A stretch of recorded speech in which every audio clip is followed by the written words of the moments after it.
Right, ఇక AP హైకోర్టును జోగి రమేష్ కుమారుడైన రోహిత్ ఆశ్రయించారు. తమ ఇంటికి నిప్పు పెట్టిన వారిపై చర్యలకు పోలీసులను ఆదేశించాల్సిందిగా పిటిషన్ దాఖలు చేసినట్లుగా సమాచారం. అలాగే తమ ఇంటి వద్ద భద్రత కల్పించాలని కోరుతూ అనుబంధమైన పిటిషన్ వేశారు.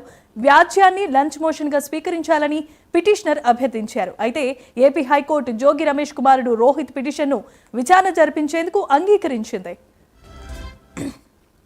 రైట్, ఇదే అంశానికి సంబంధించి మరిన్ని అప్డేట్స్ ను అందించడానికి మా కరెస్పాండెంట్ శ్రీహరి కూడా ఉన్నారు. శ్రీహరి, చెప్పండి, నిన్న జరిగినటువంటి ఉద్రిక్తమైన పరిస్థితిలో జోగి రమేష్ ఇంటికి నిప్పంటించారు. ఇది చాలా తీవ్రమైన చర్యగా పరిగణించవచ్చు. దీని మీద ఆయన ఏపీ హైకోర్టుని కూడా ఆయన కుమారుడు ఆశ్రయించడం జరిగింది. ఏ విధంగా ఉండబోతోంది?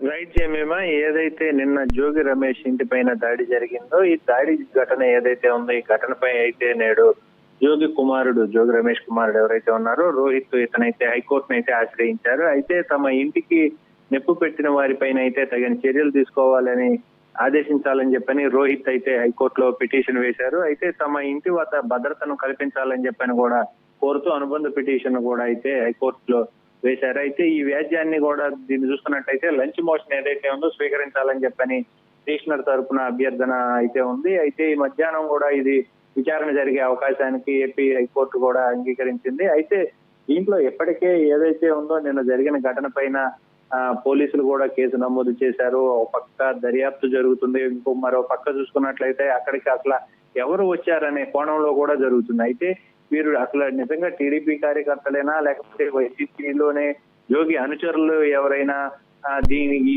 ఘటనకు పాల్పడి వారే దీని రాష్ట్ర ప్రభుత్వం పైన ఈ నెపం ఏదన్నా వేస్తున్నారా అనే కోణంలో కూడా విచారణ అయితే జరుగుతుంది. అయితే ఇప్పటికే జోగి రమేష్ ఇంటి పక్కన చుట్టుపక్కల పరిసర ప్రాంతాల్లో సీసీ కెమెరాలన్నిటిని కూడా పరిశీలిస్తున్న పరిస్థితి అయితే కనబడతా ఉంది. ఏదేమైనప్పటికీ మధ్యాహ్నానికి అయితే దీనిపైన అయితే ఏపీ హైకోర్టులో విచారణ అయితే జరగనుంది. Thanks for the update Srihari.